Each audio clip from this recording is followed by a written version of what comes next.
ఈరోజు ప్రపంచాన్ని ఆందోళనకు గురిచేస్తున్న ఒక పెద్ద ప్రశ్న ఉంది. మధ్య ప్రాచ్యంలో జరుగుతున్న యుద్ధం చివరకు ఎక్కడికి దారి తీస్తుంది?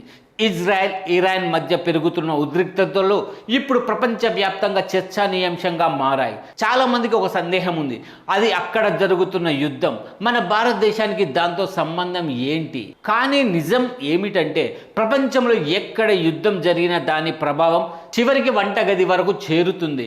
ఇది ఎలా జరుగుతుందో ఇప్పుడు పూర్తిగా అర్థం చేసుకుందాం. మొదట ఒక సాధారణ ఉదాహరణ తీసుకుందాం. మన దేశంలో పెట్రోల్ ధరలు ఎందుకు పెరుగుతాయి? చాలామందికి అనుకునేది ప్రభుత్వ నిర్ణయం వల్ల అని, కానీ నిజానికి పెట్రోల్ ధరలు ఎక్కువగా అంతర్జాతీయ మార్కెట్పై ఆధారపడి ఉంటాయి.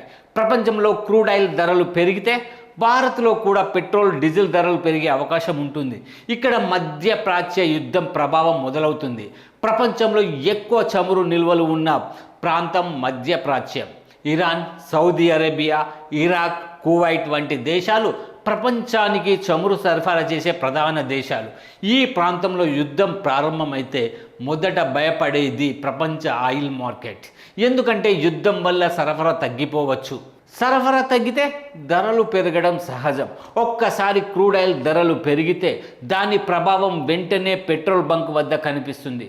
పెట్రోల్ ధరలు పెరిగితే తర్వాత జరిగేది ఇంకో పెద్ద సమస్య, రవాణా ఖర్చులు పెరుగుతాయి. ఒక లారీ హైదరాబాద్ నుంచి విజయవాడకు కూరగాయలు తీసుకెళ్తే ఆ లారీకి డీజిల్ అవసరం ఉంటుంది.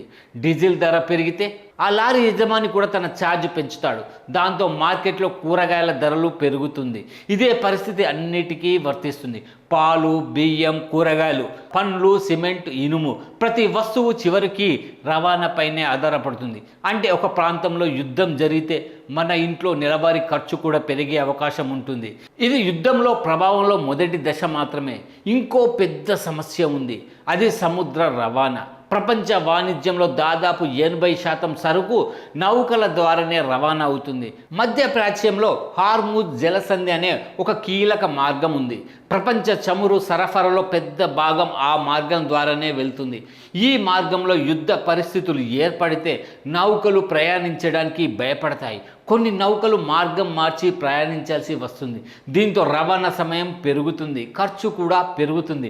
ఈ పరిస్థితి భారత్కు ఎందుకు ముఖ్యమంటే మన దేశం అనేక వస్తువులను విదేశాల నుంచి దిగుమతి చేసుకుంటుంది.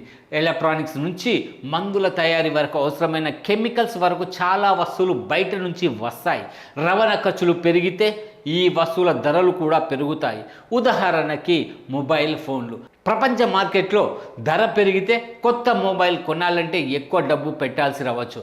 ఇంకో ముఖ్యమైన రంగం ఫార్మా ఇండస్ట్రీ.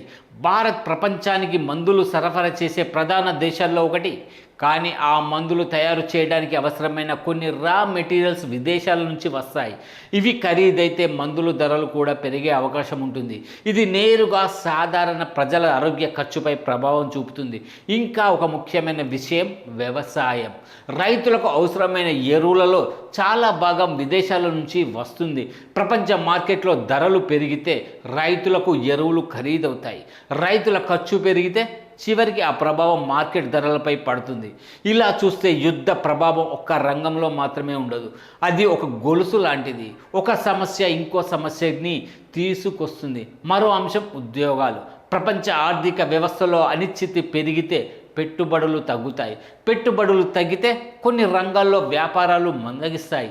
దీంతో ఉద్యోగ అవకాశాలు కూడా ప్రభావితం కావచ్చు. కానీ మరోవైపు కొన్ని రంగాలకు లాభం కూడా ఉంది. రక్షణ రంగం, ఆయుధ తయారీ రంగం, సైబర్ సెక్యూరిటీ వంటి రంగాల్లో పెట్టుబడులు పెరుగుతాయి. ప్రపంచ దేశాలు తమ భద్రతను మరింత బలోపేతం చేయడానికి ప్రయత్నిస్తాయి. ఇంకా ఒక అంశం ఉంది, అది విదేశాల్లో పనిచేస్తున్న భారతీయులు. మధ్య ప్రాచ్యంలో లక్షలాది మంది భారతీయులు ఉద్యోగాలు చేస్తున్నారు. యుద్ధ పరిస్థితులు తీవ్రతరమైతే వారి భద్రత కూడా ఒక ముఖ్యమైన అంశంగా మారుతుంది. అందుకే భారత ప్రభుత్వం ఎప్పటికప్పుడు పరిస్థితులను గమనిస్తూ ఉంటుంది. చరిత్ర చూస్తే ఒక విషయం స్పష్టంగా తెలుస్తుంది. ప్రపంచ యుద్ధాలు లేదా పెద్ద పెద్ద సంఘర్షణలు జరిగితే అవి ప్రపంచ ఆర్థిక వ్యవస్థని కుదిపేస్తాయి. కానీ అదే సమయంలో కొత్త అవకాశాలను కూడా తీసుకొస్తాయి. కొత్త టెక్నాలజీలు అభివృద్ధి చెందుతాయి. కొత్త వ్యాపారాలు ప్రారంభమవుతాయి. కొత్త ఆర్థిక మార్పులు జరుగుతాయి. ప్రస్తుతం జరుగుతున్న ఉద్రిక్తతలు కూడా ప్రపంచానికి ఒక పెద్ద పరీక్ష లాంటిది.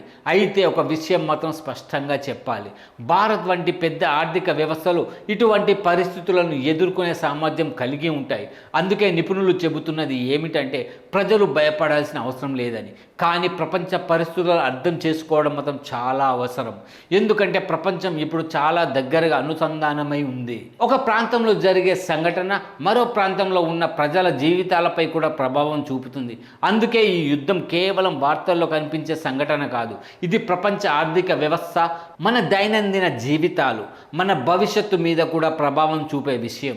ఇప్పుడు అందరూ ఎదురు చూస్తున్న ఒక ప్రశ్న ఉంది, ఈ ఉద్రిక్తతలు ఇక్కడితో ఆగుతాయా లేక మరింత పెద్ద సంఘర్షణలుగా మారుతాయా?